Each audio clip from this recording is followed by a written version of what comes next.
मैं जीएस सेंगर कानपुर महानगर में आज जो ऑपरेशन विजय चल रहा है उसके ऑर्गेनाइजर जो चला रहे हैं, जो राष्ट्रीय अध्यक्ष हैं शिव मंगल सिंह, देखिए जो फौज में रहे और ऑपरेशन विजय में लड़ाई भी लड़ी, और वही ऑपरेशन विजय के द्वारा यहाँ देखा कि काफ़ी जनता पीड़ित है, तो यहाँ पर भी ऑपरेशन विजय चला दिया।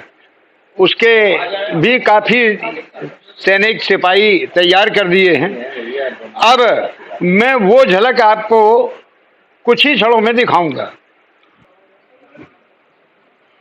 रखती है वो कौन है? सरकार है। तो अगर सरकार नहीं सुन रही तो फिर उस स्थिति में पहुंचने का प्रयास किया जाएगा कि अपनी ताकत से एक अगर देश और समाज हित में है तो उसमें परिवर्तन लाया जाए। तो अभी मैं संक्षिप्त में इस लोकतंत्र और संविधान समीक्षा बिल के बारे में जानकारी दूंगा। इस समय आप थोड़ा सा एक चीज को सोच लीजिए कि आप ये भूल जाइए कि हम कौन जाति से हैं, कौन हम धर्म से हैं और कौन हम क्षेत्र से हैं। तभी बात समझ में आएगी, इसमें तभी बात समझ में आएगी। और समझने का मतलब आपको, वैसे तो हमने ये शील्ड रखा हुआ क्योंकि अभी हम गोपनीय तरीके से उनको भेज रहे हैं कि आप ही पढ़िए। हम नहीं चाहते हम इसको सार्वजनिक करें। सार्वजनिक करें तो ये लगे कि यार ये अपना श्रेय ले रहे हैं। हमें श्रेय नहीं लेना है, आप ही श्रेय लीजिए। आप इसके ऊपर पढ़िए और विचार करिए और इस पर बहस कराइए। तो अभी हम इसको संक्षिप्त में बता रहे हैं।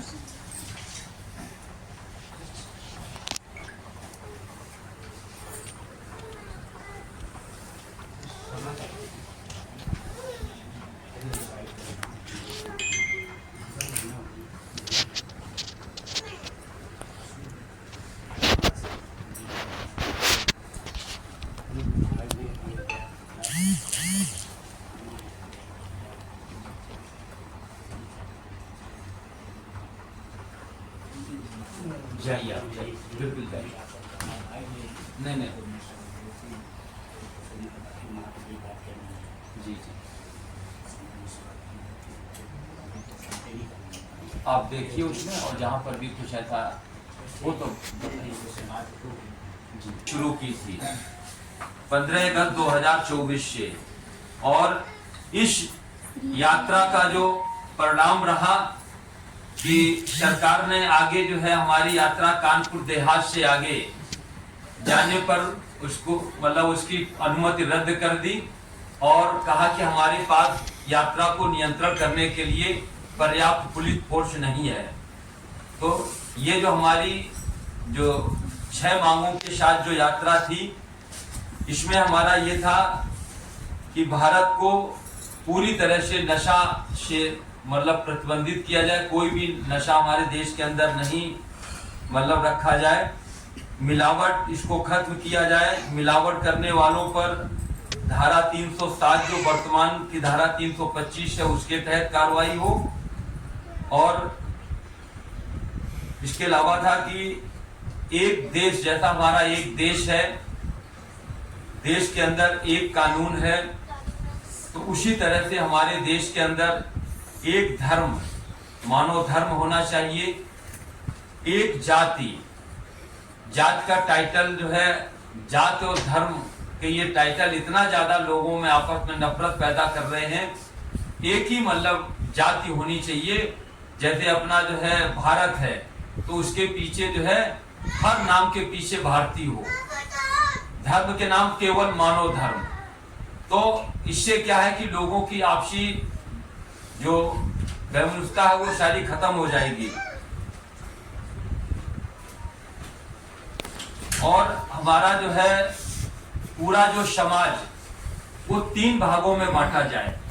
एक मतलब जो उच्च वर्ग, दूसरा मध्यम और तीसरा निम्न वर्ग। अब हमारा जो समाज जात के आधार पर बटा हुआ, SC ST OBC और हाई कास्ट। तो अब क्या आपको मालूम है कि सारे हाई कास्ट में सब पैसे वाले हैं, आर्थिक स्थिति से कमजोर नहीं है। बहुत कमजोर हैं। ऐसे लोग हैं जो कि अगर ब्राह्मणों में देखो तो मतलब बहुत पैसे वाले भी होंगे और ऐसे भी होंगे जो कि दक्षिणा और उन पर ही उनका परिवार चलता है। तो क्या उनको ये सुविधा नहीं मिलना चाहिए? मिलना चाहिए। जब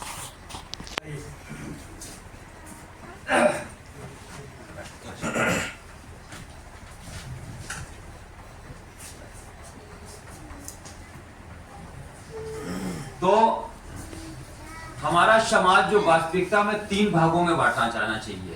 पहला उच्च, मध्यम और निम्न। जो निम्न है उसको ये सारी सुविधाएं मिलना चाहिए जो आरक्षण और इनका जो मिलता है ये उनको मिलना चाहिए।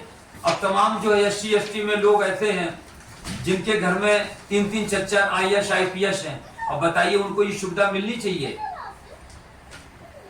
OBC में अब मान लो एक यादवी कास्ट है, यादव कास्ट में बहुत ऐसे लोग हैं जो कि अपने सक्षम हैं, उनको सुविधा ये मिलनी चाहिए? नहीं मिलनी चाहिए। तो उसके लिए पूरा इसमें रखा हुआ है कि मतलब किस तरह से ये सिस्टम काम करे। उनकी पूर्ति के लिए सरकार कानून बनाए और माता पिता सरकार इनकी जिम्मेदारी सुनिश्चित करे। एक बच्चे को अगर पैदा किया है माता पिता ने, तो माता पिता को ये होना चाहिए कि हम इस बच्चे को कम से कम बेसिक जरूरतें इसकी पूर्ति कर लेंगे। बेसिक जरूरतें पूर्ति को उसको एक हम घर देंगे, उसको हम शिक्षा इतनी दे लेंगे, शिक्षा देने के बाद हम उसको कुछ रोजगार दिलवा पाएंगे, नहीं नौकरी लगती तो बाकी क्या करवा पाएंगे। इसको हम एक जो बेसिक जरूरत के तहत ये आता है कि मतलब वो अपना परिवार बसा सके, उसकी शादी हो। अब हम तमाम समाज में देखते हैं कि ऐसे माता पिता हैं उन्होंने 3-3 4-4 5-5 औलादें तो पैदा कर ली, लेकिन अब उनमें से आधे की शादी नहीं हो पा रही है, आधे को शिक्षा नहीं मिल पा रही और वो समाज को दूषित कर रहे हैं। तो इसमें माता पिता और सरकार की जिम्मेदारी फिक्स होनी चाहिए कि बच्चे मतलब जो है धरती पर अवतरित करने का अधिकार जब ही हो जब आप उसकी व्यवस्था करने की आपके अंदर क्षमता हो। नहीं तो जो है मतलब अन्य प्रक्रिया हमारे जो है बहुत योगी समाज और ये समाज चला उस तरीके से चलिए। ये हमारी जो है जो मांगे थी जिन पर तहत हम लोगों ने इंसान और इंसानियत बचाओ यात्रा शुरू की थी। अब हमारी जो आगे की जो प्रक्रिया है कि सरकार गठन की प्रक्रिया कैसे हो, थोड़ा ध्यान देना दो क्योंकि ये चीजें मतलब संक्षिप्त में हम बता रहे हैं, आपको लगे कि ऑपरेशन विजय किस पे काम कर रहा है। हमारे देश के अंदर जो सरकार है, पार्टी सिर्फ हमारे देश में 2 ही होनी चाहिए। कौन पार्टी?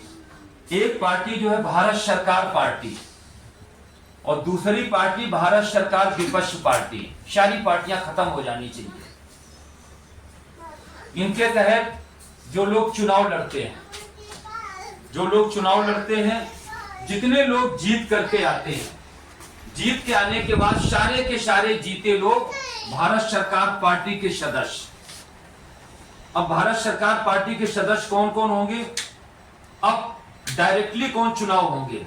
भारत के राष्ट्रपति का चुनाव डायरेक्टली अपने इसके मुताबिक, प्रधानमंत्री का चुनाव डायरेक्टली, मुख्यमंत्री का चुनाव डायरेक्टली, राज्यपाल का चुनाव डायरेक्टली, सांसद, विधायक और हमारे जो प्रधान पार्षद हैं, ये सारे चुनाव डायरेक्टली होने चाहिए आम जनता से। और इसके अंदर जो है ये चुनाव प्रक्रिया मांगे हैं कि कैसे चुनाव होना चाहिए। अब मान लो हमारे 403 अगर यूपी के अंदर विधायक हैं, तो अब पता चला कि सरकार में जो है आधे हैं वो तो सरकार हो गए और आधे विधायक जो जीते हुए हैं वो एकदम से हारे हुए विधायकों की तरह ही हो गए। वो कहते हैं हम यहाँ कुछ काम ही नहीं करा सकते क्योंकि हम सरकार में नहीं है। तो जीता हुआ विधायक उस जनता ने कौन सा ऐसा अपराध कर दिया है कि भाई आपको विधायक भी जिता दिया और उस क्षेत्र में सुविधाएं भी नहीं मिल रही। तो अपने इसके तहत जितने भी मतलब जीते हुए विधायक हैं वो सब जो है, अब जैसे अभी देश की बात कर रहे, जितने सांसद जीते हुए हैं सारे के सारे भारत सरकार पार्टी के सदस्य, ठीक है। और जो उसके बाद दूसरे नंबर का हारा हुआ है वो सारे के सारे भारत सरकार विपक्ष पार्टी उसमें वो आएंगे। और अपने जो भारत सरकार पार्टी के जो अध्यक्ष होंगे, जो जनता द्वारा चुना हुआ राष्ट्रपति है और जो जनता द्वारा चुना हुआ प्रधानमंत्री, राष्ट्रपति उस पार्टी के अध्यक्ष होंगे और प्रधानमंत्री उपाध्यक्ष होंगे। और ये सारे उसके वो होंगे, अध्यक्ष और उपाध्यक्ष मिलकर अपना सारे सांसदों को लेकर के अपनी सरकार चलाएंगे। अब जब सारे सांसद सरकार में होंगे तो सब क्षेत्रों में विकास होगा कि नहीं होगा। और जो हारा हुआ सांसद है, जो दूसरे नंबर पर रहा, वो विपक्ष में होगा। हारा हुआ प्रधानमंत्री जो दूसरे नंबर पर, हारा हुआ राष्ट्रपति वो दूसरे नंबर की जो विपक्ष होगी वो पूरे होंगे और पूरे आमने सामने वहां बैठना चाहिए। अब एक बात बताइए कि अगर एक विधायक जीता हुआ लेकिन वो सत्ता पक्ष का नहीं है, तो अब वो सत्ता पक्ष का विधायक जब भी अपने क्षेत्र में किसी की अगर कमियां निकालेगा तो वो किसकी निकालेगा? सरकार की निकालेगा। लेकिन उस जो है सत्ता पक्ष से अलग हटा हुआ जो विधायक है उसकी कमियां कौन निकालेगा? भाई तुम विधायक बने हो, तुम दूसरे पे क्यों थोप रहे हो? भाई तुम यहाँ के विधायक बने, तुम पूरी चीजें वो जनता को देनी चाहिए। तो उस प्रकार से उसका जो विरोध करने के लिए जो उसका सेकेंड नंबर रहा है, क्योंकि सेकेंड नंबर व्यक्ति रहा, उसका सारे लोगों के बीच में वो है। तो इस तरह को होना चाहिए।